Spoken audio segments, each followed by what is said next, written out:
India आघाडीचं सरकार आलं तर काल मोदींची जी सभा झाली ती पिंपळगावच्या बाजार समितीत झाली आणि त्या ठिकाणी शरदचंद्र पवारचे नाव होतं बाजार समितीला, ते झाकण्यात आलं होतं आणि त्याच सभेमध्ये मोदीजी असं म्हणत आहे की पवार साहेबांनी काय केलं कांद्याच्यासाठी.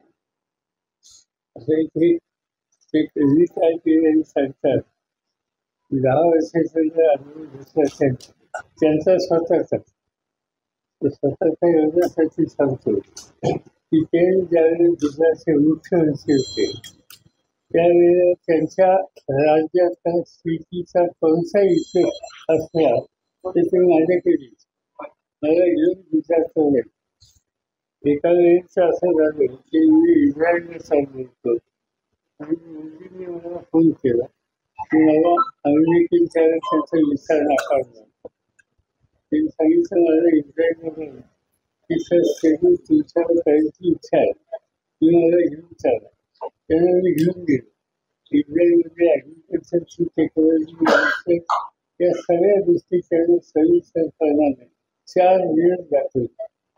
आज हे सगळं माहीत असताना हल्लीचे जे बोलतात ते माझ्या होते राजकारण दिसत आहे. मुख्यमंत्री होते त्या राज्याच्या डेव्हलपमेंटमध्ये त्यांना जिनियन इंटरेस्ट होता. आता त्यांना जिनियन इंटरेस्ट राजकारण